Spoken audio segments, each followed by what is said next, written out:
ओम नमः शिवाय, हर हर महादेव, जय महाकाल। आप सबको पता है सावन का बहुत ही पवित्र महीना चल रहा है और मेरे देव आदिदेव महादेव जी की कृपा सदैव आप पर बनी रहे, आपकी हर एक मनोकामना की पूर्ति हो। और सावन मास की जो प्रथम अमावस्या का दिन है वो भी आ चुका है। और अगर आप अपने परिवार में हमेशा खुशियां चाहते हो कि आपके परिवार हमेशा जीवन भर खुश रहे, परिवार में हमेशा खुशियां बनी रहे, किसी चीज की कोई कमी ना रहे, तो मात्र छोटा सा उपाय आपको करना होगा। अमावस्या के दिन इस बेल के फल का उपाय, आपका परिवार पूरी जिंदगी भर हमेशा खुश रहेगा। किसी भी अमावस्या को इस वाली उपाय को कर सकते हैं, लेकिन ये वाली जो अमावस्या आ रही है खास इसलिए है क्योंकि यह है सोमवती अमावस्या, जो कि सोमवार के दिन पड़ रही है, वो भी श्रावण मास में। बहुत ही असरदार प्रभाव आपको देखने के लिए मिलेगी। पूज्य गुरुजी की कथा से सुनकर के और समझ करके पूरे उपाय को बड़े ही विस्तार से बताऊंगा, परंतु उससे पहले आप सबसे एक छोटी सी गुजारिश करूंगा कि जो लोग पहली बार आए हैं चैनल को सब्सक्राइब जरूर कीजिएगा और वीडियो को लाइक करके महादेव जी का कोई सा भी प्यारा नाम कमेंट बॉक्स में लिखना मत भूलिएगा। इस पूरे वीडियो के अंदर मैं आपको दो ऐसे महा उपाय बताने वाला हूं जो कि आपकी हर एक मनोकामनाओं की पूर्ति करेंगे। आपके परिवार की खुशियां ऐसे भर जाएगी कि हर एक परिवार के सदस्य की आपकी तरक्की होने लगेगी। ठीक है, सबसे पहले बात करते हैं पहले वाले उपाय की तरफ। दूसरा वाला उपाय सुनकर के जरूर जाइएगा। जो दूसरा उपाय है वो होगा बेल के फल का उपाय। ठीक है ना। देखिए, पहला वाला जो उपाय है वो किन लोगों को के लिए है, सबसे पहले तो मैं बता देता हूं। यह है आपके परिवार की खुशियों के लिए। देखिए, अमावस्या का जो दिन होता है ना, वो होता है पितरों के लिए समर्पित होता है। किन के लिए होता है? पितरों के लिए समर्पित होता है। और इस दिन ऐसा कहा जाता है कि जो सोमवती अमावस्या आ जाए, सोमवार के दिन की जो भी अमावस्या आ जाए, जिसको सोमवती अमावस्या कहते हैं, इसका इतना खास प्रभाव क्यों है ना? खास प्रभाव इस वजह से है, तो ध्यान से सुनिएगा कि इस दिन, जो सोमवती अमावस्या के दिन, जितने भी 12 ग्रह नक्षत्र होते हैं वो सभी के सभी चंद्र देवता के साथ में मिलकर के भगवान शंकर, भगवान महादेव जी की आराधना में डूबे रहते हैं सोमवार की अमावस्या के दिन। और इस दिन आपके द्वारा किया गया कोई सा भी दान, पुण्य, सत्कर्म जो होता है ना, वो सीधे सीधे आपके पितृ देवताओं तक पहुंचता है। देखिए, गुरुदेव ने अपनी कथाओं में यह भी बताया था कि जो पितृ होते हैं वो भी हमारे कितने तरीके के होते हैं? 3 तरीके के। मैं आपको नाम बता देता हूं। पहले होते हैं पितर, दूसरे होते हैं हमारे आहूत, है ना, और तीसरे होते हैं वासुक। ठीक है। पितर कौन से होते हैं? देखिए, जो अधोगति में अचानक से चले जाते हैं, है ना, अधोगति में अचानक से, जिनका समय नहीं आया लेकिन वो अचानक से गुजर गए हो आपके जीवन से, वो बहुत कुछ करना चाहते हो अपने जीवन में लेकिन कर नहीं पाए हो, बीच ही रास्ते में वो चले गए हो, तो उन्हें कहते हैं पितर। ठीक है। आहूत किन्हें कहते हैं? आहूत उन्हें कहते हैं जो कि कुंवारी अवस्था में ही चले जाते हैं, है ना। हमारे घर के जो पितृ देवता जो भी ऐसे हैं जो कुंवारी अवस्थाओं में चले जाते हैं, उन्हें आहूत कहते हैं। और वासुक जो एक्सीडेंटल में चले जाते हैं, सुसाइड के में चले जाते हैं, उन्हें हम लोग क्या कहते हैं?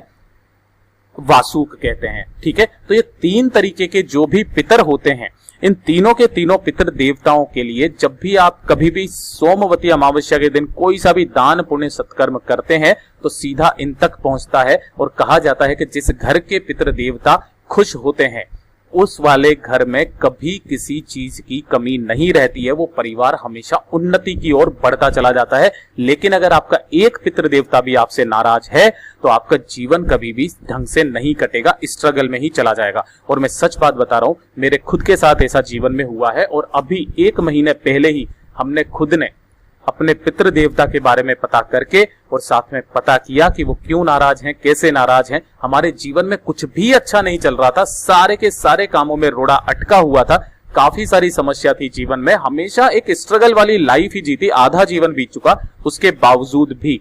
तो जैसा पितृ देवता चाहते थे हमने बिल्कुल वैसा का वैसा ही किया, सारे उपाय किए, कथा भागवत भी करी, 7 दिन की कथा भागवत, साथ में साथ पूरे गांव का भंडारा भी किया।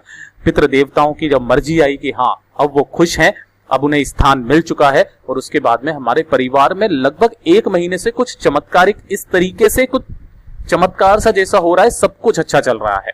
तो पितृ देवताओं की शांति बहुत ही ज्यादा सुनिश्चित है। देखिए, जब भी सोमवती अमावस्या पड़ जाए तो जहां पर घर की या कुल की माता या तो पीपल के वृक्ष की परिक्रमा करती हो या फिर तुलसी के वृक्ष की परिक्रमा करती हो, किसी भी वृक्ष की परिक्रमा जो करती है सोमवती अमावस्या के दिन और यहां पर आने के बाद में कुछ भी कोई दान पुण्य करती है तो वो पूरा का पूरा दान पुण्य आपके तीनों जो भी पिंड होते हैं, मतलब कि जो भी आपके पितृ होते हैं ना, ये तीनों को उनका भाग प्राप्त होता है।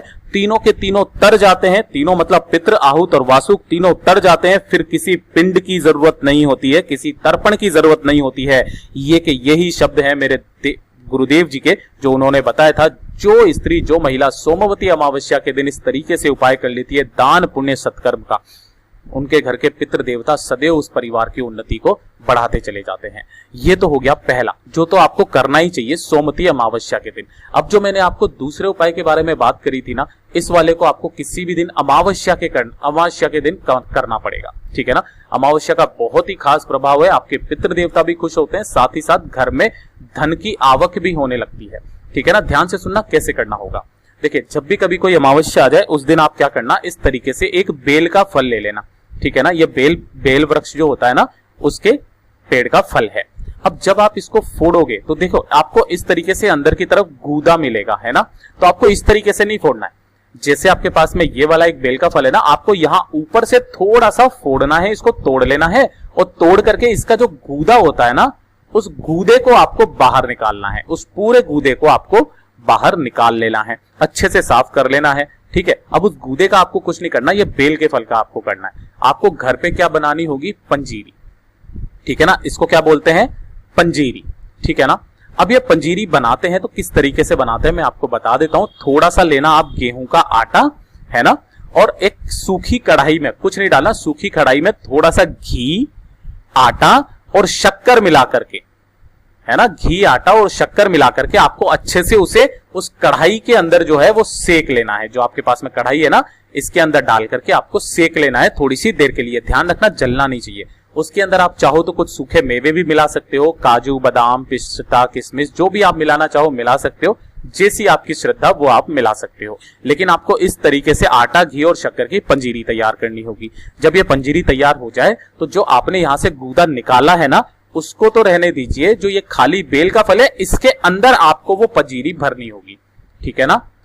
इसके अंदर आपको पंजीरी भरनी होगी और ये जो बेल का फल है इसे आपको अपने पूरे घर में घुमाकर, है ना, पूरे घर में घुमाकर, जो भी आपका ऊपर से लेकर नीचे तक जितने भी कमरे हैं, केवल बाथरूम शौचालय को छोड़ करके पूरे घर में घुमा करके, और परिवार में जितने भी सदस्य हैं उन सभी सदस्यों के हाथ से स्पर्श करा करके अमावस्या के दिन प्रदोष काल में, ध्यान रखना, अमावस्या के दिन प्रदोष काल में आपको चले जाना है। कहां पर, पीपल के वृक्ष के नीचे, और पीपल के वृक्ष के नीचे आपको एक छोटा सा गड्ढा खोदना है और उसी गड्ढे के अंदर उस बेल के फल को, जिसके अंदर आपने पंजीरी भरी हुई थी, उसे उसके अंदर गाड़ देना है।